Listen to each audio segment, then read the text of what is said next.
우리 재호이. 말 걸지 마세요. 고기 냄새 때문에 지금 기분이 많이 상했어요, 지금. 지금 다이어트 공식 몇 주 차입니까? 지금 이제 2주 반. 2주 반. 네, 2주 반 했습니다. 요 정도 되면 거의 이제 운동선수라고 봐야 되는 거거든요. 네. 하지만 힘내십시오. 김재원 수병님, 우리 제한 배식을 그렇지. 제한 배식을 했다. 그래. 우리 해군 아닙니까? 516개. 예. 예수 우리 딱 그 밥맛 한 주먹만 먹으면서 한 주먹에 국물 그 간도 안 돼 있는 걸 맞아요. 먹으면서 일주일에 참아냈단 말이에요. 그렇습니다. 예. 우리 제한 배식을 이겨냈어요. 그런 정신으로 스포츠에 투신했을 때 네. 여러분은 태능 선수촌으로 갈 수 있었던 그런 시절이 있었어요. 그렇습니다. 예, 국가가 그럼- 마다 해줄게. 예, 나라가 다 해주는 예. 그냥 들어가서 너는 운동만 열심히 해라. 예. 요 현장 예. 태릉 선수촌으로 오늘 들어가 보도록 하겠습니다. 자, 국가가 말아주는 가혹행위, 가혹훈련의 현장으로 들어가겠습니다. 자, 들어가자! 지금 말 중에 시가 있었습니다. 아. 국가가 말아주는 가혹행위?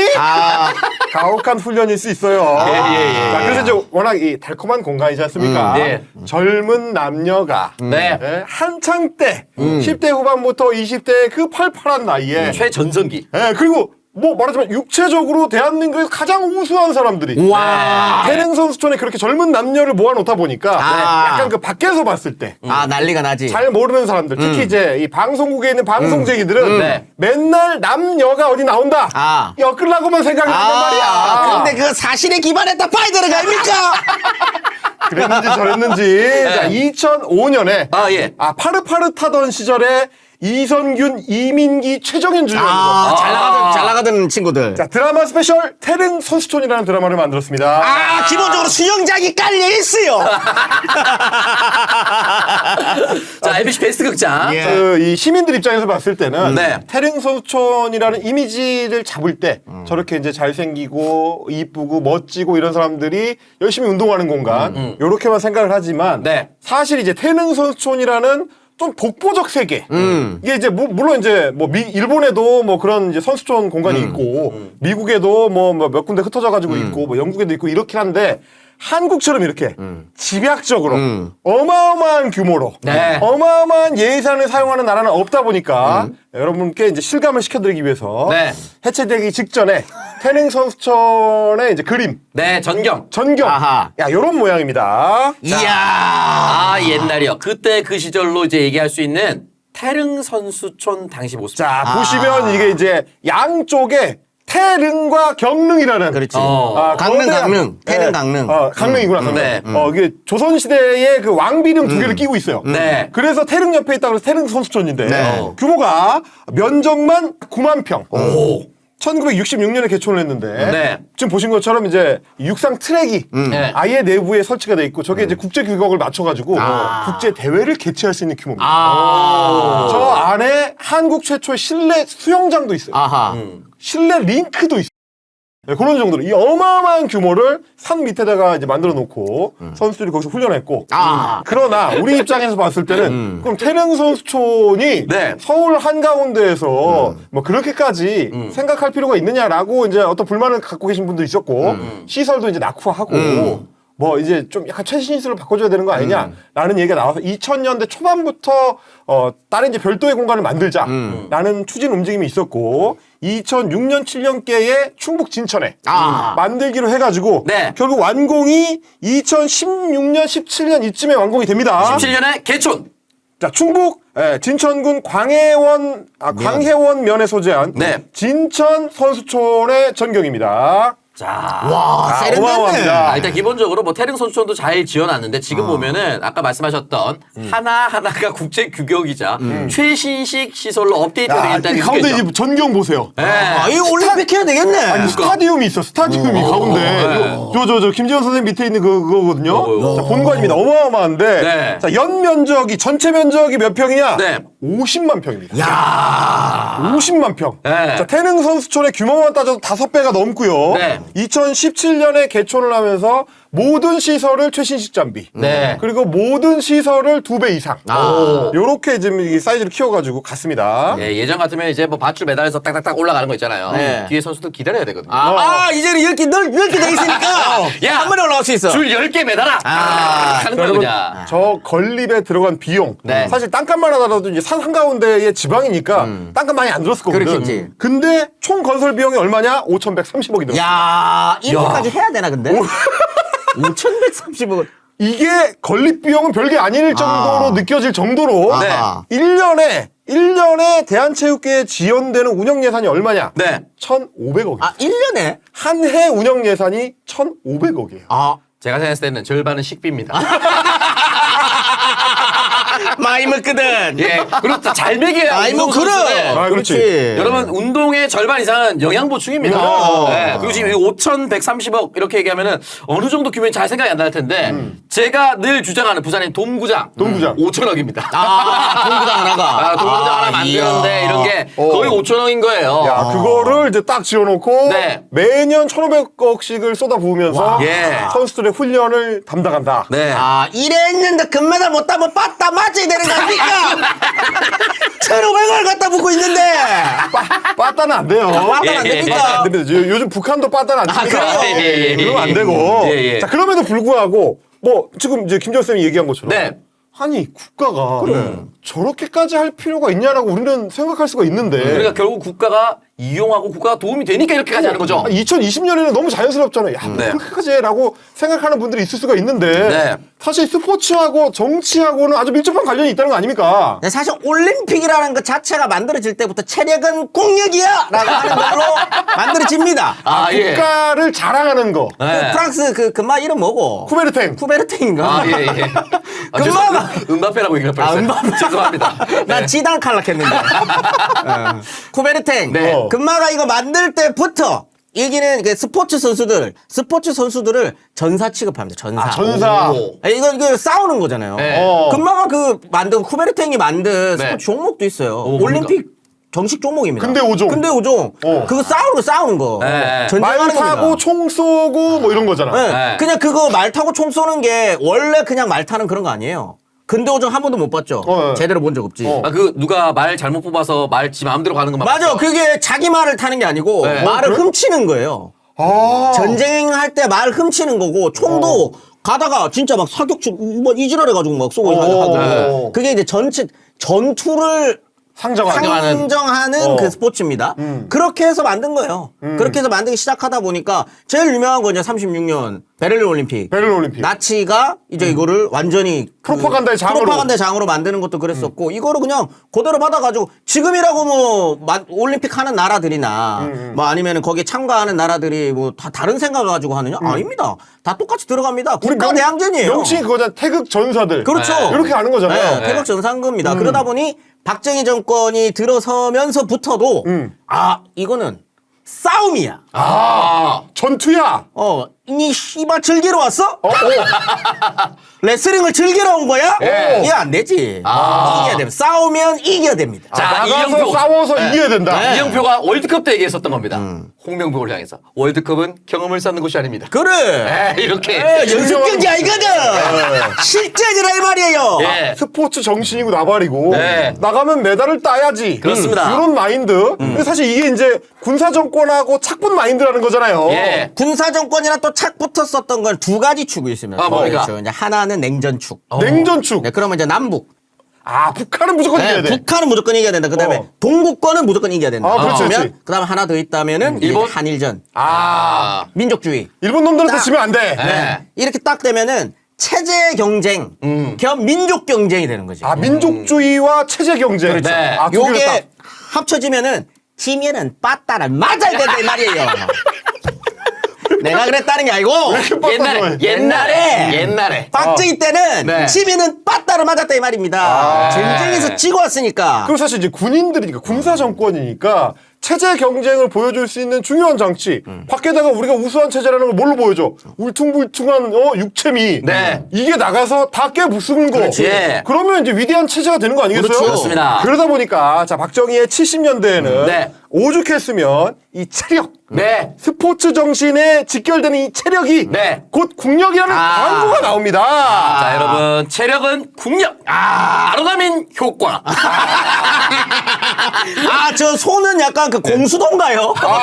유동가. 저 뭐지, 뭔지 손은? 모르겠는데. 아니, 태극기를 봤는데 공수도로 해줬겠어, 설마. 지금 그림상으로 봤을 땐 손이 3개거든요. 아니, 상대편. 상대편. 상대편 딱. 네. 상대편 좋아, 딱. 좋아. 이렇게 너무 무서우면 되는 상대 편에서 손을 이렇게 하거든요. 이렇게. 야, 이게 저도 자료를 찾다 보니까 네. 체력은 국력 맨날 들어가지고 네. 이게 박정희 시대 때 만든 구원주 국가 구원줄 알았어. 아닙니다. 근데 70년대에 그 일동제약에서 광고 문구로 착안한 광고 문구더라고. 네.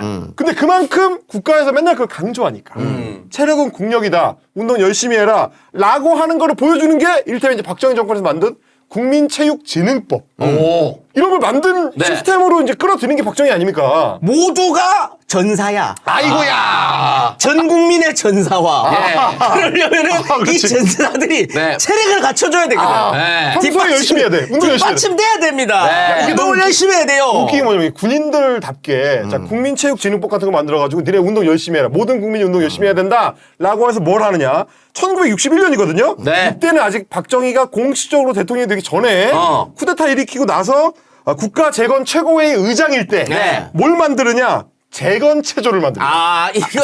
이건 체조. 이거 일제시대 때부터 있었던 겁니다. 일제 때부터 비슷한 게 있었는데. 한국시민체조. 네, 한국신민체조 같은 거 비슷한 게 있는데 어. 요거를 살짝 이름만 바꿨다 보면 됩니다. 네. 이 체력은 국력 이거는 네. 일제시대 때도 있었 일제강점기 때도 있었던 말이에요. 약간 그 느낌으로 가는 거고 궁극주의. 싹 네. 갖고 와가지고 재건체조 이름부터 국가를 재건하자. 재건하자. 이제 국민은 도구입니다. 도구. 너는 그럼 건강해야 돼. 네. 내가 열심히 부려먹어야 되니까. 네, 24시간 돌려야 되거든요. 자, 61년에 예. 국가 재건 최고회의니까 재건체조였다가 그렇습니다. 이름이 좀 너무한가 싶어서 이름을 바꾸는데요. 뭐라고 합니까? 자, 1968년에 신세기체조로 바꿉니다. 이거 에반게리온. 신세기 이거 가는 거거든요. 네, 1990년대도 아니고 네. 자, 그러다가 1968년인데. 체력은 국력 그 광고 문구가 나오는 그 시절이 되면 어떻게 되느냐? 네. 이제 체조는 모두가 해야 되는 거. 그렇지. 그래서 국민체조가 됩니다. 이때 국민체조 시작.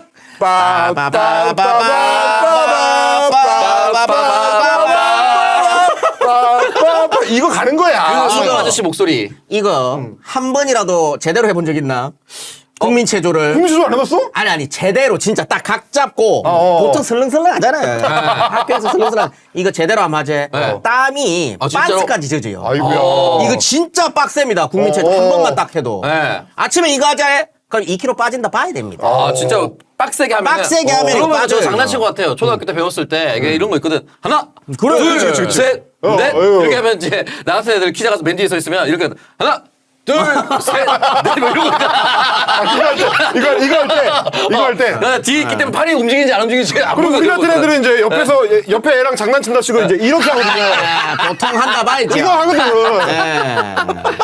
자, 그렇게 봐야 국민체조는 딱 들어왔을 때 1986년생인 저도 그렇지. 기억이 납니다. 그리고 또 뭐가 있느냐? 전국체육대회. 이거. 네. 전국체전이라고 불리잖아요. 네, 이제. 그것도 군사정권 때 만든 겁니다. 그렇습니다. 네, 모두가 뛰어나와서 전 국민이 다 체육 동원이 되는 네. 이런 거라고 이제 보시면 될 것 같아요. 요거는 전국체전은 이제 어른들 건데 전국체전만 있지 않아요. 기억 안 납니까? 소년체전이 따로 있어요. 소년체전 있었어. 소년체전. 소년체전 동대문 운동장에서 했었어. 네, 소년체전이 옛날에. 따로 있습니다. 그리고 이거 지역별로 다 있습니다. 네. 경남 도민체전. 있어. 도민체전에서 동메달 안에 든다 그럼 전국체전 올라가고. 맞아.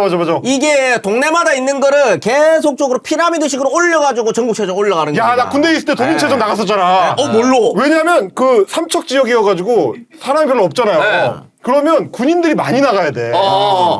왜냐면 이제 주소지는 또 이제 삼척으로 돼 있잖아. 그렇습니다. 그래서 그때 막 한창 복싱할 때여가지고 도민체전 복싱으로? 삼척시 그걸로 나갔어요. 좀 약간 불리했을 것 같은데. 아니 리치가 너무 짧잖아. 체급이 같거든. 아. 하지만 중학생한테 졌습니다. 안 돼. 그냥 그것만 밥 먹고 그만 배운 사람들한테 안 돼요. 태백시의 강땡땡이 너 나이가 아직도 기억하고 있어. 자, 저희 방송에 월요일 금요일 출연하고 있는 거의 없다님도 복싱을 잘하지만 애들이 안 배운 애들도 때리면 얼굴에 맞는다. 불리한 거예요. 그렇지. 아, 그랬던 시절입니다. 네. 자, 그런 걸 지나서 저희가 이제 이 얘기를 해봐야 돼요. 왜냐면 이제 전 국민 동원체제잖아. 네. 군사정권이라는 거는 아까 이제 국민체전도 얘기했고 국민체조도 얘기했고 그 다음에 뭐가 있느냐. 한국 사람들한테는 뭘 시킬 때 가장 확실한 효과가 발휘되는 거. 그렇지. 가장 확실한 거. 대학 입시에다가 고등학교 입시에다가 때려 넣으면 네. 다 전사가 되는 거예요. 그렇습니다. 자, 그게 뭐냐? 1969년도부터 시행을 시작한 네. 1971년에 본격적으로 입시에 반영된 네. 체력장 제도입니다. 이야, 제 표정 모이라 가운데. 자, 여러분, 요게 이제 72년도에 이야. 중학생들을 대상으로 대입 체력장 달리기 시합. 야. 100m 달리기 하는 거예요. 자, 임대비 때는 100m 달리기. 보면 검사장이라고 써 있습니다. 팻말이 써 있죠, 팻말이. 예. 100m 달리기 검사장. 그래서 이제 그 감독하는 사람이 있어. 네. 그 사람이 다 체크해가지고 따로 해서 도장 딱 찍어줘야 이게 이제 인증이 됩니다. 네. 그리고 가운데는 81년도에 대입 체력장 팔굽혀 매달리기. 제 표정. 야, 제 이게, 표정 봐라. 이게 이렇게 매달려야 돼. 팔 붙여서 매달려야 돼요. 몇 초냐? 따라서 자 조금만 참아서 동화대 10초 지나면 연세대 자 5초만 더 하면 서울대 뭐 이렇게 되는 거죠. 이렇게 되는 거죠. 자, 82년도에 체력장 때 저것도 이제 고교 입시 때. 요겁니다. 요렇게 네. 발굽혀 매달리기. 근데 이거 이때는 이제 뭐 이제 80년대, 90년대 넘어가면서 특히 이제 우리 시대 때 저 체력장을 가지고 비판이 많았어요. 맞아. 저 이제 박정희 정권 시기였던 유산, 그다음에 또 반민주적인 것 같기도 하고 네. 그랬는데 제가 다시 복구해야 된다 봅니다. 왜? 애새끼들이 운동을 안 해. 전부 다 비만이야. 굴러다녀요, 이 새끼들이. 체력이 없어. 근데 이게 수많은 연구 논문에 나왔는데 실제로 운동을 하는 아이와 운동을 하지 않는 아이를 비교했을 때 우울증이나 이런 것들 또는 정서 발달 그리고 건강, 두뇌 발달 압도적이라고 합니다. 운동 많이 시켜야죠. 그리고 전부 싹 군복 입혀가지고 말도 안 되죠. 체력 딱 해가지고 특거리 시키고 체력장이 없어서 그런 게 아니고. 특거리 딱 시키고 빠따 치고 체육 시간에 입시 준비시키니까 그런 거 아닙니까? 아이가 행복하기 위해서 운동시켜야 했더니 어머 왜 이렇게 60개씩 시키고 해야 된단 말이에요. 그런데 좋은 학교일수록 또 운동을 또 꾸준히 시키더라고요. 많이 시켜요. 네. 일본 같은 경우는 생존 수영 같은 걸 단체로 다 배우잖아요. 우리나라도 그렇게 좀 그 수영장 시설만 되면 그렇지. 아이들이 생존과 건강을 위해서 좀 배웠으면 좋겠다. 생존 수영이 뭐 별거 있습니까? 2m 수영장 일단 집어 넣는 거예요. 말도 안 되는 소리 하고 있어. 우리 해군 그렇게 안 했어. 우리 그렇게 했잖아.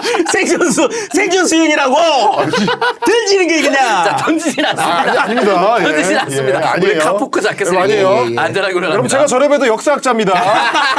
학교에서 강의도 해요, 여러분. 오해하시면 안 돼. 예. 자, 이렇게 체력장까지 반영을 하면서 전 국민 어릴 때부터 이 체력은 국력이다라는 시스템을 만들었다는 거죠. 이 말씀을 이제 우리가 왜 드린 거냐면 네. 사실 이제 군사 정권 입장에서는 국가의 프로파간다 중에 하나가 체력을 키우고 네. 온 국민을 거기에 동원해서 네. 성과를 내는 거잖아요. 예. 근데 그 중에서도 가장 극단적으로 성과가 필요한 게 뭐냐? 가장 가시적으로 딱 보여줄 수 있는 거 올림픽 나가서 메달을 따오는 거예요. 거기 가서 일본 놈들, 북한 놈들, 중국 놈들 다 때려잡고 양키들 다 때려잡고 메달을 따와야 되는데 그 기회가 1964년 도쿄올림픽.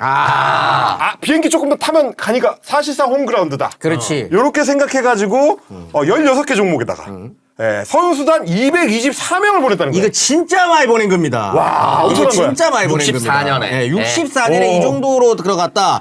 임원만 59명, 선수만 165명. 야 이거 진짜 많이 간 거. 참가국 중 5번째로 많이 보낸 겁니다. 오. 전체 참가 국가 중에서 5번째. 64년 이때 아마 참가국 중에 경제력으로 보면 밑에서 5번째였을 텐데 예. 선수는 위에서 5번째로 많이 보낸 거예요. 그래, 때려 부은 거지. 때려 말하자면. 부은 거라 봐요. 예. 왜? 없는 살림 털어가지고 다 보낸 거야. 그렇지. 국민들이 이들을 바라볼 때는 일체화 시켜요. 이게 효과거든.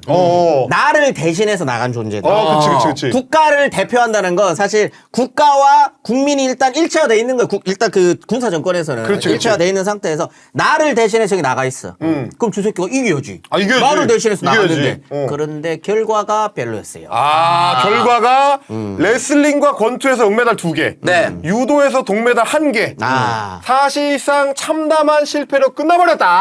선수는 많았으나 결과가 안 좋았다. 메달은 총 3개밖에 되지 않았고 금메달은 하나도 없었던 아쉬운 결과. 근데 이제 심지어 사실 일본에서 열렸는데. 네, 사실은 스포츠라고 하는 게 꼭 네. 승리라기보다는 사실 경쟁하고 같이 거기에서 뭔가 화합하고 네. 그다음에 어떤 스포츠를 즐긴다는 어떤 즐거움 네. 이런 그런 건데 거. 이때는 그딴 거는 없어요. 그러니까 이제 이때는 당연히 없고 지금에서야 그게 거의 정착돼서 은메달 받은 선수도 막 환호하고 우리 국민들도 너무 잘했다라고 얘기를 하지만 세계 2등이다 하지만 이때는 아니었다는 거. 이때는 은메달 따면은 귀샤다기 맞고 시작합니다.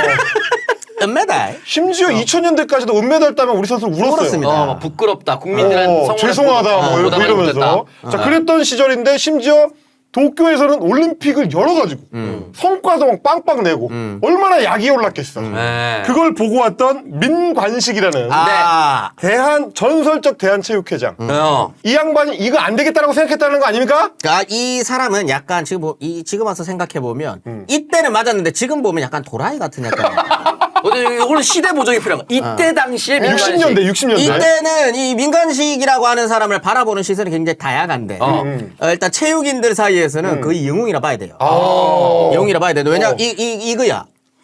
도쿄를 내가 200명을 넘게 데리고 갔는데 북한한테서 지고 그렇지. 그다음에 또 이 사람 자존심 상한 그거지. 일본은 올림픽을 개최를 했어. 네. 근데 우리는 5번째로 많은 선수단을 보냈는데 박살이 은메달 났어. 2개에 동메달 하나 있다. 이건 안 된다. 갔는데 막 주 경기장이 막 10만 명 규모. 엄청나. 뭐 이래. 그다음에 저 아들은 와 이렇게 잘 뛰지 하고 봤더니 일본 애들은 최첨단 시스템에서 훈련도 뭔가 이렇게 좀 체계적으로 받는 것 같고. 근데 우리 애들 보면은 네. 밥도 잘 못 먹은 것 같고. 야, 운동장 뛰어! 막 이렇게 한 거구나. 운동장이나 뛰었을지 모르게 거의 뭐 보통 이제 산에서 뭐 이렇게 뭐 그 약간 그 군사 훈련 하듯이. 약간 최배달 훈련하는 식으로 아닙니까? 그렇지. 빡 이렇게. 뭐 그랬을 수도 있고. 막 이러니까 이건 안 된다. 이렇게 이거는 하면 안 우리가 국가에서 전폭적으로 지원을 해가지고 체계적인 시스템 아래 스포츠를 좀 해야 되고 국가 지원으로 하고 네가 국가를 위해 희생한다라고 하는 증신 이 증신까지 같이 심어줘야겠다라고 하는 생각을 갖기 시작하는 겁니다. 그러면 이제 보통 박정희 때는 뭔가 그런 계획을 세워야 되겠다라고 하면 일단 몇 개년 계획이 나옵니다. 그렇지. 예. 자, 스포츠 중흥을 위한 6개년 계획. 이게 이제 만들어지고. 야. 그거의 핵심 프로젝트가 우리가 오늘 살펴볼 네. 그 태릉 선수촌. 네. 태릉 선수촌 프로젝트가 가동이 되는데 네. 일단 이 64년도, 65년도 이때쯤이잖아요. 네. 그러면 돈이 없어요. 얼마나 국가에 돈이 없을 때. 네. 그래서 그 당시 이제 처음에 문을 열었을 당시 1966년, 67년 이때쯤에 이제 개촌을 해가지고 선수들 받아가지고 훈련시키기 시작하는데 그때 풍경을 보면 얼마나 돈이 없었는지를 알 수 있습니다. 예. 이렇게 생겼습니다. 그 당시 태릉 선수촌입니다. 자, 요즘에는요. 자, 김재원 선수 밑에 있는 병영장. 거는 사실상 우리 이제 그 군대 갔다 온 사람은 알죠. 예. 내무반. 저런 걸 내무반이라고 하고 네. 요즘 말로 이제 생활관이라고 하는. 요즘 보통 시골 가면 이제 마을 회관도 요 정도 짓습니다. 진짜로. 근데 저때는 네. 그게 최첨단이었다 봐야 돼요. 이게 할 수 있는 최대 아웃풋. 여러분 네. 보시면 요게 네. 이제 개촌식 할 때 장면인데 네. 개촌식이 아니라 이제 기숙사 그 개촌 할 때 합숙사 장면인데 개촌식. 예. 그래서 잘 보시면 마치 건물이 많은 것 같잖아요. 네. 근데 김재원 선생님 밑에 있는 건물하고 여기 이제 오창석 밑에 있는 건물이 같은 건물입니다. 사진이 몇 개 없어요. 예. 각도로 살짝 틀었다 봐야 돼요. 각도만 살짝 틀었다 봐야 그리고 됩니다. 최첨단 지금 훈련을 받고 있는 장면입니다. 최첨단 네. 훈련, 저 체육복. 저 과학적으로 만든 거거든요. 왜요? 땀을 살짝 빼주는 나일론 소재라서 땀복. 방출이 안 돼. 예. 안에서 그냥 안에 녹아야 돼요.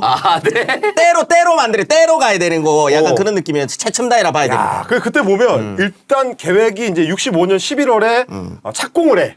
이제부터 시작하자. 근데 예산이 얼마냐? 3,300만 원입니다. 이따 큰 거예요. 물론 큰 거지만. 이 당시 금액으로 3,300만 원 3,300만 원에서 66년 6월에 개관을 했는데 처음부터 지금 보는 것처럼 태릉 선수촌 시설을 다 갖춰놓고 시작한 게 아니고 처음에는 뭐 운동 시설 조금 몇 개. 그리고 이제 그 뭐 초반에 이 합숙소 몇 개. 이런 정도로 조그맣게 시작을 해. 왜냐면 국가에 돈이 없어요. 그래서 예산이 없다라고 그 당시 집권당이었던 공화당의 김성곤 재정위원장이 예. 야 돈이 어딨냐 우리가 지금 뭐 먹고 죽을 돈도 없는데 예. 뭐 애들 모아가지고 훈련시키고 뭐 이런 거 어딨냐라고 했더니 민관식 회장이 네. 김성곤 공화당 의원을 찾아갑니다. 어. 그래서 니네 예산 진짜 안 주면 네. 내가 부대를 끌고 오겠다. 이 새끼들아! 아니, 보통 이제 국회의원 찾아가면은 예산 주세요인데 협박을 했어요. 협박을 해도 부대 끌고 온다라고 했더니 네. 김성건 위원장이 이 새끼들이 야 니네가 무슨 군인도 아니고 뭔 부대냐라고 했더니 네. 사격 부대, 복싱 부대, 레슬링 부대. 네. 우리가 부대가 얼마나 많은지 알아? 근데 실제로 이 친구들이 갔으면 네. 군인 간 거보다 무섭다 봐야 됩니다. 그렇죠. 총 맞으면 한 방에 가거든. 아, 예. 총 맞으면 한 방에 가잖아. 네. 복싱 선수한테 두드려 맞아 죽었다고 생각해봐. 예. 죽는 그 아니 진짜. 근데 국가대표가 국회의원들 상대로 이런 협박을 하는 게 어딨어요? 그러니까 약간 돌아야 봐야 돼. 네. 약간 돌아야 돼. 아, 이 정도면 사실은 어. 김두한 이게 김두한 국회의원한테는 못 찾아간 거 아닙니까? 김두한 그 뻥카가 많아요. 복싱 선수랑 1대1로 맞다이 붙으면 복싱 선수한테 두 방 맞으면 그냥 간다 봐야 됩니다. 안 아니 근데 돼요. 김영철 4달러 그거 아니야. 복싱 선수한테 이기는데 아니에요. 야, 이 시대에서. 아니야. 어쨌든 그래서 네. 그러니까 초반에 예산도 없고 지원도 잘 안 되는 와중에 뭐 민간식 회장 같은 사람들이 열심히 이제 여기저기 다니면서 부탁하고 구르고 네. 뭐 이렇게 해가지고 조금씩 건물을죠. 네. 처음부터 제대로 된 게 아니에요. 자, 66년 11월에는 이제 실내체육관이 들어오고 네. 개관은 6월에 했는데 네. 11월까지 실내체육관이 없습니다. 짓고 있는 중이야. 아까 그래서 팟캐스트 뛰잖아. 밖에서. 일단 짓고 있는 중이에요. 예, 예. 이 11월이 그래도 다행이에요. 추워지기 전에. 전에 찍었다. 이거. 다행이네. 추워지기 전에. 했어요. 자, 그리고 이제 1970년에 한국 최초의 실내체육관. 국제 규격에 맞춘 실내 수영장을 수영장. 만들고. 네. 자, 71년에 이때는 옥외 스케이트장입니다. 실내 아니에요. 실내가 아니에요. 옥외. 실내가 아니에요. 그래서 훈련을 겨울에밖에 못 합니다. 야 얼음 울면은 임마 대가에서 임마 원래 임마 썰매 타고 그런 거 아니면 임마 여름에는 롤라 브라이드 타야 돼. 롤라 브라이드 타야 됩니다. 그리고 이제 72년도에 남자 숙소를 짓고 73년도에 여자 숙소를 짓고 그 다음에 이제 뭐 농구 배구할 수 있는 실내 스포츠형 관을 짓고 그 다음에 네. 뭐 테니스장, 육상 경기장, 외국인 숙소 쭉쭉쭉 지어갑니다. 최종 완성이 실내 빙상 경기장 짓는 게 2006년이에요. 아 죄송한데 실내 빙상이 2006년 2005년까지 그러면은 옥외. 그럼 옛날에 그 훈련하는 거 보면 롯데월드 가서 하잖아. 훈련장이 없어. 훈련장 없어요. 네. 목동 아이스링크 가거나 딴 데 가서 해야 딴 데 돼. 가서 아니 지금 요즘에 서울시청 앞이나 MBC 앞에서도 가능한 건데 그러니까 수준이 달라요. 그런 거 아니야. 국제 규격에 맞춰야 된다고. 알겠습니다. 예, 근데 이렇다. 이제 포인트를 봐야 되는 게 우리가 이제 국가주의 시절이다 보니까 그렇죠. 네. 군사정권하고 자꾸 연결하잖아요. 그렇죠. 그래서 그때 명칭을 붙인 걸 보면 멋져요. 체육관에다가 이름 붙인 게 다 네. 군발이들 용을 하는 거 아니에요. 남자 숙소 이름 전진관. 전진하라. 전진가. 돌격하라 이런 느낌으로. 잘 때도 네. 숙소인데 씨발 전진이야. 예. 자면서도 전진하라. 자면서도 싸우는 거야 군인은. 네. 전진하라. 여자 숙소는 약간 이거는 압박이에요. 압박. 영광의 집. 너 여기서 자면 여기서 자면 영광을 영광을 누리게 가져와야 된다. 돼. 금메달의 영광을 누리게 된다. 예. 영광의 집입니다. 네. 실내 스포츠장은 굉장히 솔직한 이름이에요. 솔직해요. 승리관. 야 승리관은 너무 북한 느낌이다. 빅토리 홀이라 봐야죠. 직관적이네. 자, 그리고 복싱 이제, 유도 체조를 위한 그 실내 체육관. 하는 개선관. 아 개선 장군이 돼. 네. 그 개선문처럼 개선관. 그러니까 군인이라 봐야 돼. 체력 단련장. 이거 뭐죠? 정말 이게 앞걸입니다. 월계관. 너 여기서 월계관. 올림픽 가서 월계관 쓰고 와야 돼. 월계관. 확실한 거죠. 예. 한자 다릅니다 원래 이거. 자 이렇게 태릉 선수촌을 이어오다가 우리 역대 대통령들도 사실 국가주의잖아. 네, 그렇습니다. 그러면 뭡니까? 대통령마다 혹은 뭐 주요 정치인마다 한 번씩 올림픽 있을 때 가서 격려를 또 해야 돼. 그렇지, 해줘야죠. 한국 정치인 특이해요 이게. 네. 자 그러다 보니까 모든 대통령들이 태릉 선수촌에 갔었던 사진이 다 있습니다. 자 이런 식입니다. 자 지금 임 대표 아래 있는 게 이제 여기? YS 김영삼 전 대통령. 러닝 폼이 약간. 근데 이제 그 런닝 그 많이 하잖아요. 그래요? YS 그래요? 진짜 원래 클립 들어갔을 때도 뛰고. 자기 일단 무조건 칼국수 먹고 뛰는 사람이란 말이야. 네. 그러니까 다른 이 대통령들하고 좀 다르게 자, 네. 실제로 같이 뛰었어요. 자 실제로 김영삼 대통령은 머리는 빌리면 되지만 몸은 빌릴 수 없다라는 지론을 아주 많이 설파했습니다. 그럼 내가 챙길 건 뭡니까? 보통 대통령 같은 공부를 하는데요. 그렇지. 야, 공부를 네가 하면 되잖아. 나는 건강을 찐다, 챙길게. 하나 찐다. 실제로 건강을 많이 챙기셨습니다. 그래서 90 넘게 살았습니다. 예. 그리고 가운데 우리 기재 김대중 대통령입니다. 자, 이거 이제 그 가슴 펌핑 운동이죠. 요거 넓은 하고. 가슴을. 자, 오른쪽에 이제 김정은 쌤 밑에는 이제 노무현 대통령. 우리 노무현 노통. 대통령. 저게 이제 국민체조 하는 거거든요. 국민체조. 저기 뭐야 버피 장면 같아 버피. 자 저렇게 한 다음에 나중에 이제 배드민턴도 같이 치고. 네. 그리고 이제 그 유명한 테니스 선수들의 상징이죠. 이 줄 잡고 올라가는 거. 올라가는 거. 요것도 했습니다. 몇 단까지? 한 3분의 1까지 올라간 거 같아요. 이런 거 다 했습니다. 예. 자, 그리고 이거는 뭐 옛날 대통령들만 그러냐? 네. 이명박, 박근혜 다 똑같습니다. 자, 요렇게. 역시 사진은 이명박이에요. 이요? 이렇게 하고 있네. 마 이게 사크킹이다. 자, 그리고 이제 박근혜는 이제 유명인, 김연아 선수하고 저렇게 같이 예. 사진을 찍는 모습.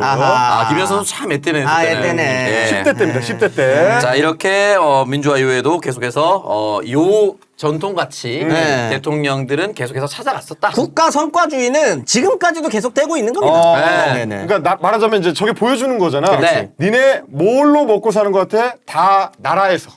국민들이 준 세금으로 니네 이거 하는 거야. 근데 네. 사실 그게 맞잖아. 일일이 중에서 1,500원을 내고 있는데 5월 달에 지금 또 세금을 또 배틀해야 돼요. 그 중에 지금 을바가 지금 진춘으로 흘러 들어가고 있는데 나한테 기쁨을 줘야 될 거 아닙니까? 프로그램을 6개월 하는 동안 텐션이 가장 높아요. 아니 근데 이거 맞잖아. 자 지금 5월 종소세 기간과 다이어트가 겹쳤습니다. 지금. 여러분 양해를 부탁드리고요. 자 지금까지는 이제 탱선출의 외관, 그렇지. 하드웨어가 어떻게 만들어졌는지를 그렇지, 알아봤다면 그렇지. 이제는 안이 어떻게 구성되어 있는지는 잠깐 끊고 첫 번째 광고가 있습니다. 광고 하나. 자 코어 밀크 시슬 가주세요. 자, 코어 밀크 시슬. 부모님 간 건강을 걱정해야 되는 5월입니다, 여러분. 예. 자, 70% 이상 손상이 돼도 자각이 없는 그럴까요? 침묵의 장기 간. 알겠습니다. 우리 가족의 간 건강. 하루 이틀 관리가 아니고 정기적인 관리가 필요합니다. 네. 우리 가족의 꾸준한 간 건강을 위해 코어 밀크 시슬 2+2 정기 배송을 추천드립니다. 네. 밀크 시슬과 간 보호 특허 원료를 국내 최초로 배합한 건강식품이 코어 밀크 시슬인데요. 네. 지금까지 이런 밀크 시슬은 그래서 없었다. 자, 매일 하루 한 알로 우리 가족의 간 건강을 챙기시면 좋을 것 같습니다. 30% 할인에다가 2+2 정기 배송 이벤트까지 가정의 달 선물로 적극 추천을 드립니다. 검색창에는 코어 밀크 시슬 검색해 주세요. 자 하루 한 알로 여러분의 간 보호를 편안하게 해보세요. 코어 밀크 시슬입니다. 매일 하루 한 알로 우리 가족의 간 건강을 챙기세요. 코어 밀크 시슬 가정의 달 선물로 적극 추천드립니다. 그러면 검색창에 코어 밀크 시슬입니다. 매일 하루 한 알로 우리 가족의 간 건강을 챙기세요. 자 코어 밀크 시슬 가정의 달 선물로 적극 추천드리겠습니다. 그러면 검색창에 코어 밀크 시슬 검색입니다. 자 두 번째 쑥 호두 샌드 제가 해드리도록 하겠습니다. 쑥쑥. 자 소문떡입니다. 사랑과 감사함으로 가득 찬 가정의 달 5월을 맞아서 소문떡이 가득 찬 할인과 혜택으로 다시 찾아왔습니다. 고객의 성원에 보답해드리기 위해 원가 2만 원인 단호백 샌드를 무려 30% 파격 할인가 14,000원에 만나보실 수가 있습니다. 또한 소문떡의 베스트셀러 단호박 샌드 5개와 따끈한 신메뉴 쑥 호두 샌드 5개를 묶어서 두 가지 단맛을 한 번에 맛볼 수 있는 수제 샌드 세트가 이번 행사 한정 추가 금액 없이 단호박 샌드 단품과 동일한 가격으로 만나보실 수가 있습니다. 또한 떡이거든요. 총 10만 원 상당의 리뷰 이벤트도 절찬 진행 중이니까 리뷰 꼭 남겨주시고요. 모두 무료 배송. 서비스 떡과 함께 배송 받아보실 수가 있습니다. 이번 가정의 달을 맞아 특별히 준비된 단호박 샌드 쑥 호두 샌드의 세트는요. 방부제나 화학 첨가물 없이 국내산 안동 단호박 100%만을 사용해 부드러운 맛을 살린 단호박 샌드 국내산 제주 해풍쑥 100%만을 사용해서 입안 가득 차는 향기가 일품입니다. 쑥 호두 샌드의 조합 그리고 맛은 물론이고 건강 이렇게 고급스러운 프리미엄 상자 패키지가 기본적으로 준비되어 있고요. 아까 말씀드린 서비스 떡까지 센스 있게 이렇게 귀여운 상자에 들어가 있어서 정성까지 챙길 수 있고 받는 분도 기분이 좋겠죠. 수제 샌드 세트로 소중한 사람들과 함께 보시면 좋겠고요. 세트 구매하실 분들은 옵션 선택하실 때 꼭 옵션 구성품 확인해 주세요. 오늘부터 일주일 딱 5월 11일까지만 진행되는 5월 마지막 초특급 할인 행사 절대로 놓치지 않았으면 좋겠습니다. 소문떡 소문난 샌드 세트입니다. 소문떡의 수제 샌드 세트로 사랑하는 사람들과 나눠 드세요. 5월 답례품으로는 소문떡으로 강추합니다. 자, 구매를 만드시 유튜브 더보기 링크를 클릭해 주세요. 소문떡의 수제 샌드 세트로 사랑하는 사람들과 나눠 드세요. 5월 답례품으로는 소문떡 강추하겠습니다. 자, 구매는 유튜브 더보기 링크 클릭입니다. 자, 마지막 해와바다 가주세요. 야 미쳤다고 봐야 됩니다. 부산 깡통시장에 가면 줄 서서 먹는 돼지 후라이드 튀김이 있습니다. 예. 이 메뉴는 로땡땡땡도 메인 메뉴로 출시한 적이 있는 짜자잔. 튀김입니다. 야, 이 이거. 레시피를 적용하여 돼지 등심을 바삭하게 튀겨냈습니다. 부산 남포동에만 있다는 단짠단짠한 돼지 등심 후라이드입니다. 이미 튀겨져 있어서 에어프라이어에 15분만 구워주시면 됩니다. 기가 막히다. 치킨인가 하고 먹다 보면 돼지갈비 양념 맛이 짭조름하게 올라옵니다. 통등심을 사용하여 갈비 양념에 재워서 기름에 튀겨내고 다시 오븐에 구워서 바삭합니다. 맛있어. 겉바 속촉입니다. 겉은 바삭하고 속은 촉촉한 돼지 등심이 들어있습니다. 돼지고기 잡내 1도 없습니다. 고소하면서 계속 당기는 맛입니다. 양념갈비 양념이라서 짭조름해서 맥주 안주로 또는 밥과 함께 먹어도 좋습니다. 치맥 대신 돼지 후라이드로 돈맥하면서 드시면 아주 좋아요. 맛있어서 한 자리에서 모두 드시게 될 겁니다.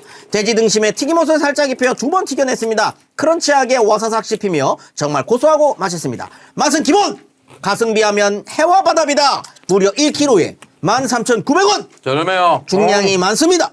냉동으로 유통기한도 12개월이므로 냉동고에 쟁여두시면 좋습니다. 끝으로 반드시 5분간 에어프라이어를 예열한 후에 냉동 상태에서 돼지고기 튀김을 넣어야 바삭하게 구워집니다. 아 미치겠네. 진짜 맛있다. 야, 여러분 이게 냄새가. 그냥 먹을 때는 아 이거 치킨 너겟 느낌인가? 라고 생각하실 거 있는데 씹다 보면 이게 돼지갈비 느낌이 뭔지를 알 수가 야, 있습니다. 돌아. 단짠단짠 기가 제가 막힙니다. 이제 공지 보여드렸을 때 옆에 맥주가 있었는데 왜 그런지 아시죠? 진짜 단짠단짠. 이게 딱 한 입 베어 물면 바로 맥주 올라가는 가는 거예요. 네.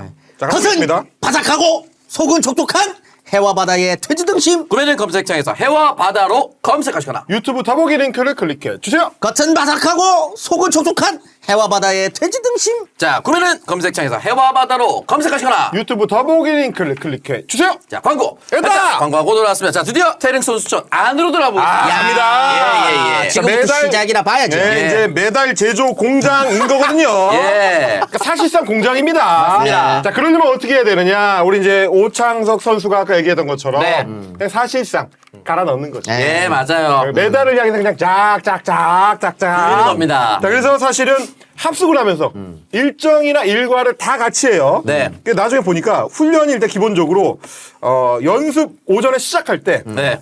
국기에 대한 경례로 시작합니다. 같이 모여가지고 애국가 국기에 대한 경례하고 네. 애국가 다 같이 부르고 네. 그다음에 전방을 향해 함성 와 군대에서 하는 거랑 똑같다 보면 돼요. 아침 점호라고 보면 돼요. 네, 아침 왜냐면 점호면 아침 점호. 아침에 그게 울려 빠빠빠빠빠 울리면 야. 5시 반에 일어납니다. 아, 예. 일어나서 그 대운동장 아까 본 거 있잖아요. 네. 가운데 틀에 네. 거기 모이면 쫙 봐가지고 이제 국기에 대한 경례. 요거로 시작해서 하루에 11시간씩. 네. 기본 훈련이 11시간입니다. 자, 여러분 하루 노동도 8시간 하면 안 된다고 요즘 얘기합니다. 11시간 운동을. 예. 그다음에 직장인들은 중간중간에 쇼핑몰도 들어가고 하잖아. 예, 예. 얘들은 그게 안 돼요. 그게 안 돼요. 아니 이거 잡아당기고 있는데 무슨 휴대폰 볼 시간이 어디 있습니까? 저는 진짜 네. 그 말로만 들었지. 네. 그 예전에 이제 KBS의 다큐 3일이라는 프로그램에서 그 미치거든요 그거. 야 거기서 태릉 선수촌을 따라가서 찍었는데 아, 네. 훈련하는 장면만 봐도 네. 나 같으면 진짜 죽겠다. 어. 사람이 죽겠다 싶은 정도로 네. 특히 이제 몇 개 종목이 있거든요. 그 훈련 강도가 세기로 악명 높은 뭐 대표적인 종목이 이제 유도라든지 유도. 레슬링. 레슬링, 복싱, 뭐 이런 종목들이 있어요. 네. 레슬링 선수들을 훈련을 시키는데 그 이제 이 자전거 있잖아. 전기 자전거. 네. 전기 자전거를 쫙 세워놨어. 네. 그러면 한 전기 자전거 한 대당 코치가 한 명씩 붙어 있습니다. 예. 선수가 올라가서 예. 타는데 네. 코치가 계속 보면서 앞에서 계속 뭐라 그래. 떨어지면 안 돼, 떨어지면 안 돼. 자, 올라. 또 어깨 툭툭 치고 그러면 하면서도 계속 타야 돼, 계속. 보통 우리가 미친다, 자전거 탈 때 진짜. 내리막길 가면 다리 살짝 풀잖아. 살짝 풀거든. 근데 뒤에서 그거 보고 있으면 안 됩니다. 안 됩니다, 그거. 네. 장면 자체가 너무 압도적인 거예요. 계속 소리를 지르면서 모든 사람이 동시에 쫙 타는데 네. 이걸 허투루 할 수 없게 만드는 분위기 자체. 나는 단체 훈련이라는 게 그렇게 무섭다는 거를 그 장면을 보면서 느꼈거든요. 그다음에 그 산에 올라가는 훈련을 계속 아침마다 무조건 산에 올라가는데 그거를 경쟁 팀마다. 계속 붙여. 니 이번 복싱 팀이야. 오늘 레슬링한테 지면 점심 없어. 재미없어. 좆된다고 봐야 돼. 이러면 이런 식으로. 미친 듯이 뛰는데 거기서 이제 압도적인 게 아까 말한 것대로 유도, 레슬링, 그렇지. 복싱 이렇게 들어가는 거지. 자, 그러다 보니까 네. 국가대표 선수면 원래도 훈련을 많이 해가지고 그러니까 피지컬로는 대한민국 정점을 찍은 사람들만 모여있죠. 거기 모인 거잖아요. 네. 거기 들어오는 자격을 갖추는 것 자체가 이미 인간의 영역을 넘어선 인간인데 그렇습니다. 그 인간이 아닌 것 같은 운동 기계들도 네. 한 번 아침에 나올 때마다 이런 생각을 한다고 합니다. 자, 바로 이 사진입니다. 아, 나와서 5분간 생각해요. 또 견뎌야 하는구나. PD가 직급게 물어보거든요. 예. 아침에 나올 때 무슨 생각하세요? 물어봤더니 네. 아 오늘 또 죽었다. 네. 이런 생각으로 나올 정도로 사실상, 예. 봐, 생각을 해봐. 저 훈련이 네. 오늘 하루가 아니라 저렇게 매일 올림픽 될 때까지. 올림픽 선수로 뽑히면 예. 한 1년 넘게 예. 매일매일이 똑같은 훈련 스케줄로 매일같이 한다고 생각해보세요. 아, 죽는 거야. 휴가 없습니다. 사실 이제 농담 반 진담 반으로 제가 출마했을 때 2016년까지만 하더라도 선거운동 3달에서 당선되면 국회의원들이 6개월 누워있는다고 얘기하거든요.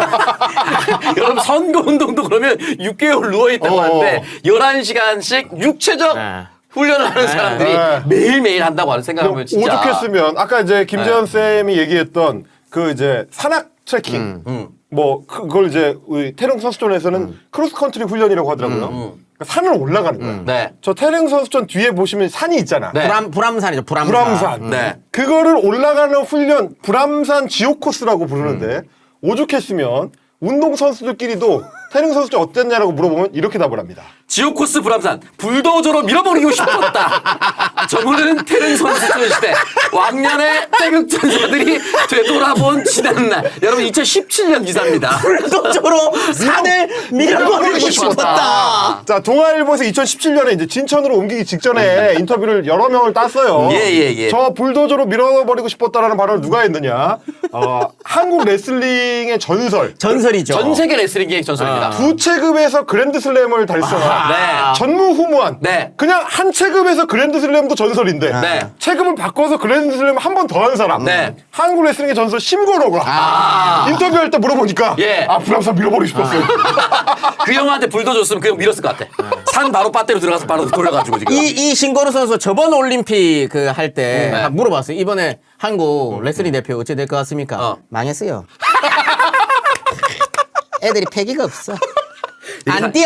이게 보면은 사실 시대를 앞서간 그 선수 해설이거든요. 요즘 유튜브 같았으면 난리 났을 텐데 2004년인가? 2008 아, 난리 났잖아, 그때. 잡아! 아재! 해설을 이렇게 했거든요. 일어나, 임마!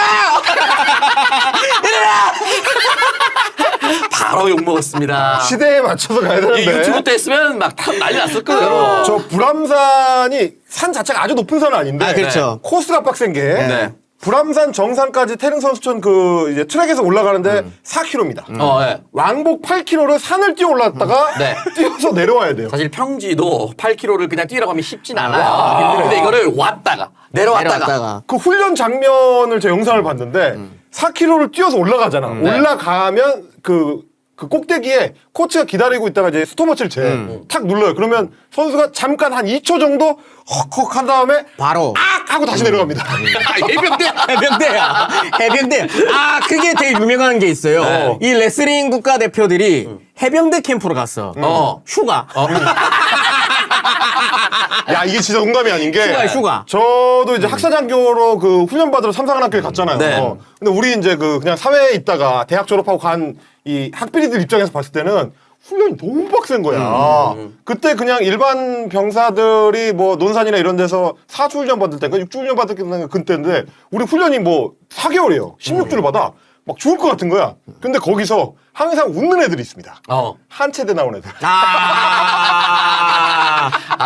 태릉소 춘총과 함께 박정희의 유산이거든요. 한체대. 밤에 이제 뭐 경기 근무 같은 거 훈련 받으면서 걔네들이 그런 얘기를 해줘요. 나 학교에서 훈련 받을 때 비하면 너무 천국 같다. 왜냐? 때리지는 않지 않느냐. 아, 군대보다 늦게 변했다는 말이죠. 네. 그렇죠, 그렇죠. 아. 야, 그런 정도. 그 코스를 8km 코스를 네. 보통 선수들이 30분 전으로 주파합니다. 아. 8km 산길을 네. 30분 전으로 주파하고 네. 역대 1등이 복싱 레전드 문성길 선수인데 21분. 야. 아, 8km 네. 등산. 예. 4km를 10분에 끊는다는 얘기죠. 아, 네. 등산. 한 코스를 그냥 4km를 10분에 끊는. 그래서 이제 상위권에 오르는 종목들이 주로 이제 복싱, 레슬링 뭐 이런 쪽이고. 네. 자, 꼴찌. 우리가 예상하다시피 꼴찌 양궁입니다. 아, 양궁은 이제 한 발 한 발 신중하게 여기 써야 되니까. 그리고 야구도 하위권. 야구. 야구도 하위권. 자, 일단- 이대호 보고 이거 뛰라 해봐라. 대호 이거 뛰겠어? 이대호. 심지어 여기는 태릉 선수촌은 빡세기 때문에 축구 국가대표팀도 상위권에 못 들어갑니다. 어. 근데 유일하게 2000년 시드니 올림픽 그 소집됐을 때 네. 축구 선수 중에서 가장 높은 순위를 기록한 선수가 박지성 선수. 아, 우와, 역시. 두 개의 심장. 두 개의 전체 심장. 4위. 야. 이게 축구 선수 중에 역대 최고. 네. 요렇게 지금 기록이 돼 있습니다. 아, 아. 그리고 예전에 리춘수 채널에서 봤는데 여러 사람들 모여서 해봤는데 보통은 이런 선수들 아까 말씀하셨던 그런 종목들이 선수가 잘하는데 그걸 뛰어넘어서 1등한 선수가 있다. 한 명, 딱 한 명. 그게 탁구 유승민. 탁구 유승민. 엄청난 훈련량. 유승민은 눈깔이. 아니, 눈이. 탁구의 집념이, 부장님이다. 집념이. 예, 예, 집념이. 집념이 엄청나. 대한체육회장에 아, 대한체육회장. 집념이, 아니, 나 욕하려는 거 아니에요? 아, 예, 예. 아니, 눈이 약간 돌았잖아. 눈이 약간 돌았거든. 약간 나는 지면 안 돼. 약간 이런 눈이. 맞아. 이게 눈에 있어. 그 사람은. 네. 아, 아, 근데 우리가 이제 뭐 대단합니다. 웃자고 이제 네. 뭐 지독하다, 뭐 비과학적인 것처럼 얘기했지만 실제로 그렇지는 않습니다. 굉장히 그때 당시로 따지면 굉장히 좀 과학적인 훈련 이런 것도 도입했던 거 아니에요? 과학적인 훈련. 이게 과학인지는 잘 모르겠어요.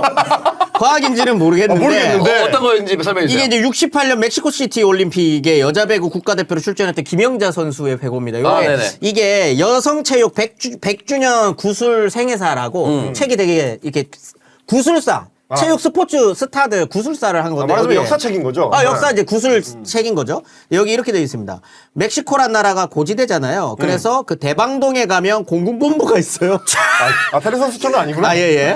공군본부에서 훈련을 많이 했어요. 왜 거기서 공기압을 가득 채워 넣은 데다가 코를 막고 네.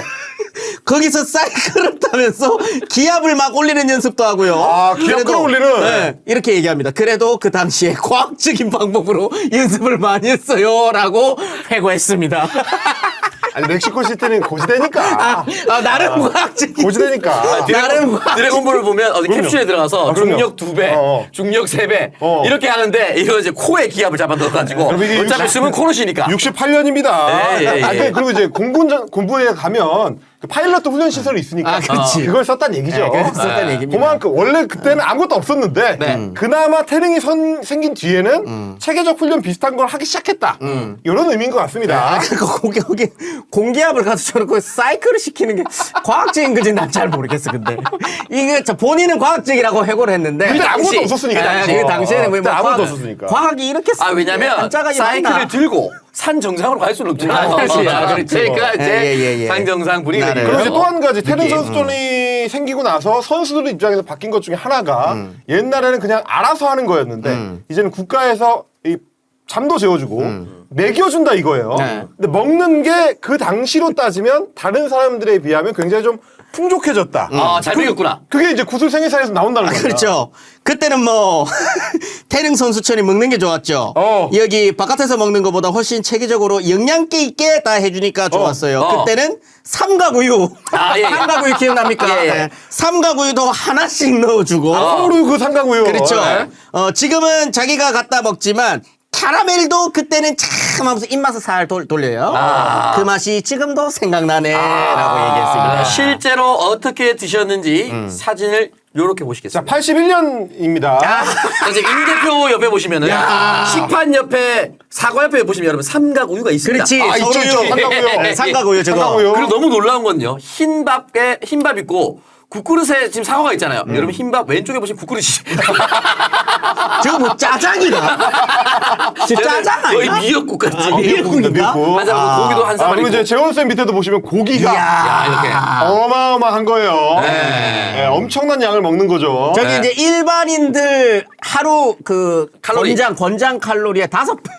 섭취 칼로리에 5배를 먹는답니다. 그러니까 야. 많이 먹는 거잖아. 네. 엄청 먹는 거죠. 그리고 보면 어쨌든 81년이긴 하지만 과일도 있고 고기도 있고 뭐 그 해조류도 있고 약간 영양을 좀 어느 정도 계산한 네. 81년만 되더라도 이제 어느 정도는 그걸 생각해서 그렇죠. 식사를 제공하는 이런 느낌인 거고 네. 그리고 말하자면 가난한 그 협회나 그렇죠. 돈이 없는 뭐 학생 선수들이나 이런 사람들 뭐 집안 사정에 따라서 그거를 뭐 제대로 보조를 못 받는 사람들 입장에서는 국가가 그걸 다 받쳐주는 거죠. 그럼요. 너는 운동만 해라. 실제로 저런 것들 때문에 합숙되지. 숙식이 다 해결되는 거지. 이러니까 국가대표 되는 게 꿈인 그런 좀 가난한 운동선수들이 굉장히 많았습니다. 그렇지. 내가 저기를 들어갈 수만 있으면 내가 올림픽에 나갈 수 있는 영광도 있는데 돈이 안 들잖아요. 그렇지. 먹고 자는 게 일단 해결이 되는데 먹는 거 봐라. 저 상가 우유는 준다니까. 그때 저 고기 막 이만큼씩 주고 이렇게 하니까 저기 들어가는 게 꿈이 될 수밖에 없는 겁니다. 그리고 지금은 별거 아니지만 저 때만 하더라도 하루에 입촌해가지고 훈련 받으면 훈련 수당이라는 걸 계속 줬거든. 그렇지. 심지어 돈을 받으면서 운동을 해? 네. 약간 이런 느낌이었어요. 그러니까 숙식이 제공되고 훈련 체계적으로 시켜주고 거기에다가 대한민국 국가주의 상징이기 때문에 네. 너 운동 잘하면 이렇게까지 해준다. 이게 다른 사람은 있어야지. 누릴 수 없는 네. 이게 있어야지. 엄청난 혜택을 그때 줬는데 네. 그걸 대표하는 게 누구냐? 한국의 올림픽 최초 금메달을 선사한 예. 레슬링 영웅이 이제 양건모 선수거든요. 양정모. 양정모 선수. 예, 양정모. 신고노가 섞였네요. 양정모 선수가 예. 올림픽에서 금메달을 따자. 네. 아하. 곧바로 어마어마한 특혜가 쏟아지는데 네. 일단 훈장부터 주고 시작합니다.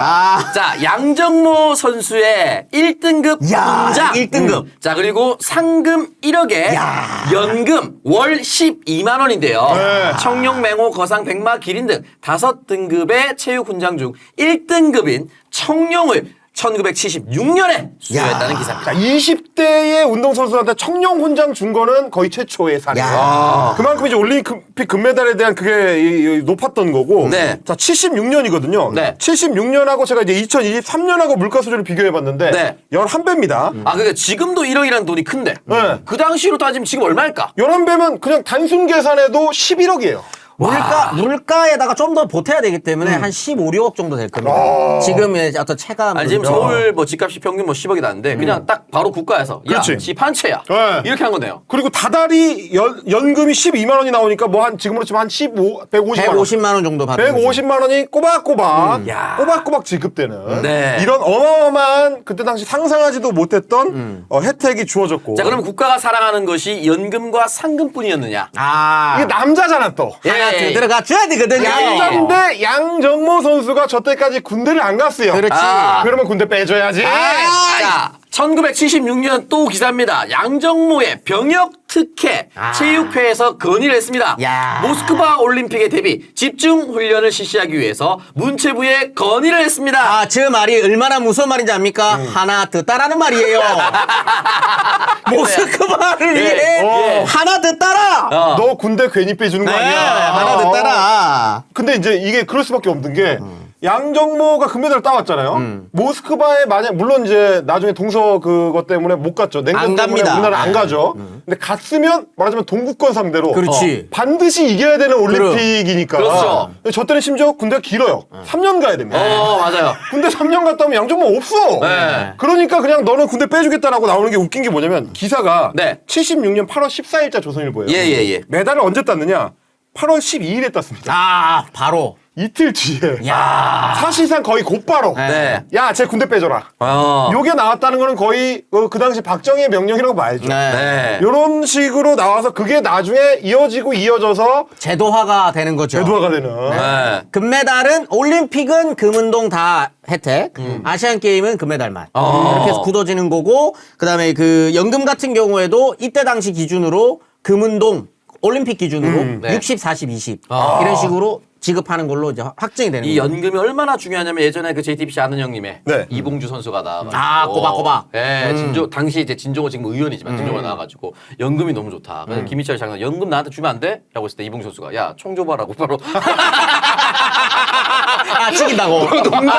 치긴다고. 농담으로 그만큼 아. 연금이나 이런 것이 쏠쏠하다. 아, 그때 계속 만들어진 게 지금까지 오는 거잖아요. 맞아요. 그리고 이제 군 혜택도 오죽했으면 이때부터 약간 스포츠 영웅은 군대 빼주자. 아. 그래서 2002년 월드컵에서 4강 가니까 그거는 우승도 아니잖아. 네. 금메달 딴 거 아니지만 월드컵은 더 대단하니까. 그렇지. 그냥 빼주자. 그래서 빼주고. 네. 그게 나중에 월드컵 16강 이상 가면 빼주고. 네. 뭐 올림픽에서도 뭐 이런 식으로 다 이제 체계화가 되는. 우리나라 그 야구 얘기를 또 살짝 해야 됩니다. 야구. 인마들은 네. 메달이 걸려서 병역 얘기가 나와야 좀 뛰. 이것들이 이거 안 걸렸으면 국가대표로 가지도 않을 놈들이에요. 김재현 오늘 거의 뭐 우리 아버지인데. 네, 이 새끼들이 이거 정신 차려야 되거든. 어. 추신수. 그만. 새끼가 병역 면제 되자마자 국가대표 풀어잖아요. 이것들 다 갖다 빠따 치야 돼요, 이것들 다. 주신수 선수가 은퇴하고 나서 여기에 대해서 좀 억울한 면이 있다라고 있죠, 인터뷰를 있죠. 하긴 했는데 그냥 다른 국민들이 보기에는 그냥 오해할 만한 상황이 계속 지속이 되니까 알게 이런 모르고 분들을 내가 가지고 있는 분들이 실제로 많습니다. 그럴 수 있고. 예. 그러면 여기서 끝나는 그게 아니죠. 예. 영광의 상징이기 때문에 그거를 또 뽐낼 수 있게 해줘야 됩니다. 아, 그렇죠. 자, 군사 정권이니까 뭐 잘하는 놈 있다. 네. 그러면 카퍼레이드 찍는 거예요. 자 보시면은 아시안 게임 이후에 카퍼레이드. 요게 이제 74년 그 테헤란 아시안 게임에서 우승했을 때. 예, 급 차이를 좀 뒀다 봐야죠. 자, 찌푸차입니다. 찌푸차. 네, 아시안 게임은 찌푸차. 자, 자, 그리고 그 올림픽 금메달 리무진이죠. 차가 다르네요. 이제. 링크. 예. 사실 제 찌푸차는 네. 거의 90% 이상 군용이라 봐야 되거든요. 그렇지. 맞아요. 요거는 이거 싸제. 싸제. 자, 그러면 이게 이제 70년대 같이 이제 군사 정권 시절에만 이러고 말았느냐? 네. 그게 아닙니다. 대한민국의 국가주의는 네. 자, 90년대 자, 바르셀로나의 영웅들한테도 네네네. 카퍼레이드를 제공합니다. 자 야. 김민정 선수. 자, 요게 이제 유도 영웅 김민정 선수 네. 갔을 때고요. 네. 저쪽에 이제 황영조. 아, 영주 형님. 여기 보면 여러분 현수막이 반대로 있네. 장하다 강원거나 죽음을 빛을 내다. 자, 황영조 선수가 강원도 삼척 출신이거든요. 네. 자, 그래서 이제 삼척에 가면 이제 황영조 그 기념관 같은 거 있습니다. 네. 근데 약간 둘 다 올림픽 금메달인데 찌푸차. 군용차를. 이때 군사정권이 끝났네.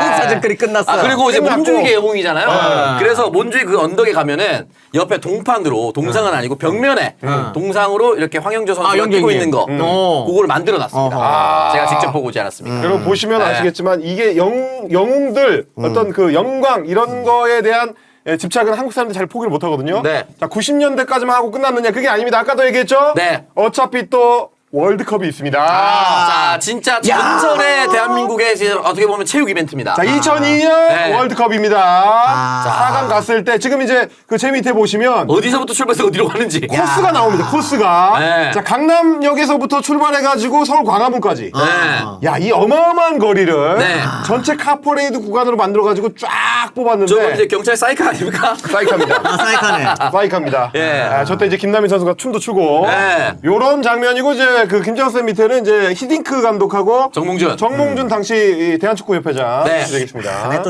또 오늘 내 기분이 많이 안 좋아가지고 왜? 쓴소리 좀 해야 됩니까? 네, 뭡니까? 저런 거는 왜 맨날 씨발 서울에서만 합니까? 마산에 안 내려오네요. 이거를 한번 쓴소리 해줘야 됩니다. 그러네. 이거 지방민들의 수릅이 있거든요. 네, 서울 중심이네. 아니 못해도 부산 정도는 내려와 줘야 되는 거 아닙니까? 나도 부산 사람인데 생각 한 번도 못 해봤네. 네, 아니 마산에서 놀러 가가지고라도 한번 볼 수 있게 해줘야지. 맞아. 왜 저 씨발 강남대로에서 지랄들이냐고. 해운대도 올 수 있었다 이 말이에요. 네. 월드컵 경기장은 전주에도 있고 부산에도 있는데. 그래. 왜 저기서만 저때 하냐. 히딩크가 인기가 얼마나 많았는지 심지어 주민등록증을 지가 만들어서 희동국 귀화시키라고. 그 다음에 아드보카트가 나왔습니다. 아드보카트 한국명도 안독한이라고 이제. 그렇죠, 그렇죠. 약간 급이 살짝 내려갔네. 약간 촌스럽게 들어갔어. 예, 그런 그렇게 느낌. 만들기도 했습니다. 자, 그러면 태릉에다가 이걸 다 몰아줬잖아요. 네. 국가 예산 들여가지고 건물 지어, 체육 시스템 만들어, 네. 그 다음에 뭐 돈 줘, 먹여주고 재워주고, 네. 뭐 군대도 빼줘, 뭐 네. 카퍼레이드 돼. 자, 그러면 성과를 내야 될 거 아닙니까? 네, 결과로 이어지나? 그럼 이거 실제로 나 성과 안 나면 나 진짜 화낼 거야 오늘. 자, 그래서 논문을 보면 자, 태릉 선수촌 개촌 10년 만에 76년에 아까 양정모 선수가 금메달 땄잖아요. 그 이후로 2016년 리우 올림픽까지 우리가 총 몇 개의 메달을 따느냐? 올림픽 메달만 317개를 땄어요. 야, 야, 보람이 있대. 이 정도면은 1,500억 낼 수 있다 이거예요. 보통 이제 돈 태운 보람이 있다. 이 맛에 현질하는 거예요, 국가가. 이거 비교를 하면 너무 선명하게 비교가 돼. 자, 개촌을 하고 난 뒤에 시간이 좀 지나니까 쭉쭉쭉 메달 개수가 올라가죠. 네. 야, 처음에 2개, 뭐 3개 이랬다가 네. 1개, 0개 이러다가 쭉 올라가는 게 네. 태릉 선수촌의 힘이다. 자, LA 로스앤젤레스 올림픽에서 금메달 6개로 급등합니다. 와. 네. 쭉쭉 올라가는 이 결과를 확인하고서는 국가 예선을 뺄 수가 없다. 뺄 수가 없구나. 이렇게 되는 겁니다. 그러니까 사실 최근에도 올림픽이 있었는데 재미없다 뭐 요즘에 그렇게까지 뭐 체제 경쟁하면서 보냐는데 다시 보잖아요. 재밌어요. 재밌어요. 다 봐. 너무 재밌는 거예요. 욕하면서 봐요. 네. 욕하면서 보게 됩니다. 안 볼 수가 없는 거예요. 자, 그렇게 잘 정리를 하고 이제 태릉은 진천으로 바뀌었다고 저희가 서두에서 말씀드렸죠. 그 마지막 얘기는 광고 듣고 가겠습니다. 광고 하나. 자, 플랜트 콜라겐 제가 해드리도록 하겠습니다. 콜라겐은 피부, 관절, 머리카락 등 우리 몸 전체에 분포되어 있는 주요 성분입니다. 특히 피부 속의 콜라겐은 나이가 들수록 절반 이상 줄어들어서 미리미리 섭취해야 됩니다. 그럼. 해외에서 그랑프리 3관왕 수상 후 프랑스 매거진 엘레가 선정한 올해의 콜라겐, 맛있게 피부 탄력을 되돌려줄 플랜트 콜라겐 소개하겠습니다. 좋습니다. 청정 지역에서 재배한 식물성 콜라겐으로 초저분자 흡수, 초항산화 효과 등 식물 고유의 생명력을 가득 담은 콜라겐입니다. 물고기 비늘에서 대부분 추출한 동물성 콜라겐의 경우 맛있다. 방사능 오염, 중금속, 미세 플라스틱 등 환경 문제로 걱정이 많습니다. 식물성 플랜트 콜라겐은 걱정 없이 비린맛 없이 맛있게 안심하고 먹을 수가 있습니다. 놓치면 1년 내내 후회할 초특가 찬스.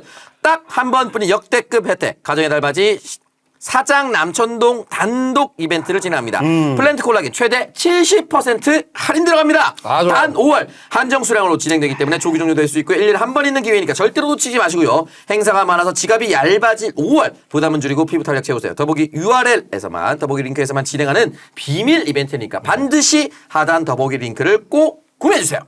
맛있게 피부 탄력을 되돌려줄 플랜트 콜라겐. 하루 한 포의 피부 변화 플랜트 콜라겐 3주만 경험해보세요. 자, 구매는 반드시 유튜브 더보기 링크를 클릭해 주세요. 맛있게 피부 탄력을 되돌려줄 플랜트 콜라겐. 하루 한 포의 피부 변화 플랜트 콜라겐 3주만 경험해보세요. 구매는 반드시 유튜브 더보기 링크 클릭입니다. 자, 산삼순배 갈게요. 이야. 아름다운 갈색 엑기스. 자, 5월 가정의 달을 맞아서 산삼순백 1+1에다가 네. 사은품 산삼시대 30호짜리 한 상자를 추가 선물로 준비를 했습니다. 산삼순백과 산삼시대를 동시에 맛볼 수 있는 기회거든요. 네. 다양한 사포닌 종류와 압도적인 농도를 자랑하는 산삼순백 한 박스에는 30병이 들어있습니다. 이 30뿌리 산삼 분량의 이제 사포닌을 드실 수가 있는 거고요. 꾸준한 품질 관리는 물론이고 좋아요. 컴파운드 K 강화로 흡수율도 높여놨습니다. 그렇습니다. 자, 선물 받으신 부모님께 드셔보시고 저희 쪽으로 직접 전화를 주셔가지고 자랑할 정도로 다시 주문하시는 경우가 많다라고 할 정도로 산삼순백이 자신 있게 권하는 제품 되겠습니다. 그렇습니다. 산삼의 본향 지리산 800고지에서 농약 한 방울 비료 한 톨 없이 비바람과 이슬을 맞으면서 7년을 기다려서 재배한 시종 산양 산삼을 사용하는 산삼순백.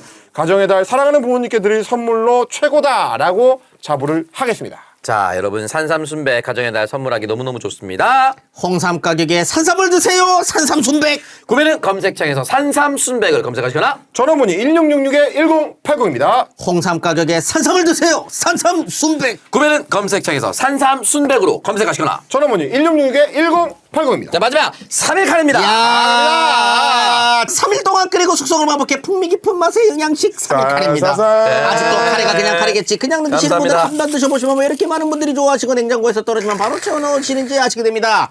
비슷한 수제 카레들과 가격, 성분, 중량, 보관 방식과 소비기한, 리뷰들까지 꼼꼼하게 비교해보세요. 그리고 이번에 공장 확장을 하면서 까다로운 해썹 인증까지 완료해 더욱 믿고 드실 수 있습니다. 사당 남천동 시청자분들을 위한 이벤트 안내입니다. 네이버에서 3일 카레 검색하셔서 5팩 세트 또는 11팩 세트 주문하신 후 배송 메시지에 사당 남천동이라고 적어주시면 카레와 정말 잘 어울리는 사은품을 선물로 드리는데요. 수제 소시지 한 팩, 또는 명품 화덕 난 2장 또는 수연 가는 우동면 3인분 중 하나를 함께 보내드립니다. 배송 메시지 안 찍으시면 사은품을 못 챙겨드리니까요. 꼭 배송 메시지 찍어주세요. 아유, 맛있네요. 냄새 봐라 이거. 이게 보통 야. 3명이서 나눠 먹으니까 밥 양이 3분의 1이었는데 2분의 1로 나눠 먹으니까 너무 맛있네요. 살쪄라 이 새끼야. 자, 언제나 사랑받는 냉장고에 쟁여두는 3일 카레. 마지막 문구 가겠습니다. 3일 동안 만든 카레, 3일마다 먹는 카레. 3일 내내 생각나는 카레는 역시 3일 카레. 자, 구매를 만드시 유튜브 더보기 링크를 클릭해 주시고요. 사장 남천동을 남겨주세요. 3일 동안 만든 카레, 3일마다 먹는 카레. 3일 내내 생각나는 카레. 3일 카레. 자, 구매 메시지는 사장 남천동을 남겨주셔야 됩니다. 자, 광고. 가자! 광고하고 돌아왔습니다. 자, 마지막 태릉 선수촌의 역사가 저물고 있습니다. 사실 이제 야. 그 진천으로 2017년에 딱 옮겨가거든요. 네. 자, 그 전에 꼭 돌아봐야 되는 게 뭐냐. 네. 저희가 이제 드라마 태릉 선수촌을 소개를 해드렸지 않습니까? 스미상관으로 끝나네요. 사실은 이게 굉장히 중요한 맥락입니다. 아, 그렇죠. 처음에도 말씀드렸다시피 젊은 남녀, 육체적으로 가장 완성된 사람들이 만났을 때 거기서 먹고 자고 맨날 같이 하는데 네. 그 식당에서 끼니 때마다 만난다는 거 아닙니까? 그러면 사랑이 꽃피지 않을 수가 없어요. 자, 사랑이 꽃피는 태릉 선수촌 국가대표 커플들 승리만 바라보며 질주하는 정글에서 만난 너는 내 운명. 야, 저 기자 누군지 모르겠는데 김재훈이 수여하는 상장 하나 드려야 되겠다. 뭐, 저는 올해의 기자상.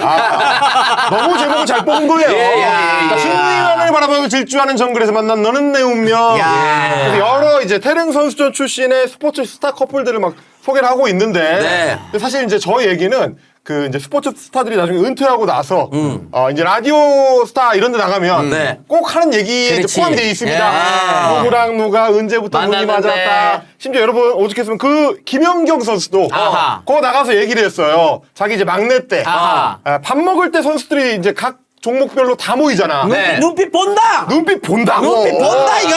그러면 언니들이 이렇게 그래. 그러면 막내 김연경이 가서 네. 오빠 번호 하나만 주시면 안 될까요? 아. 이렇게 했었다는 스토리가 있는 겁니다. 그러니까 그때 번호 안 줄 때 바로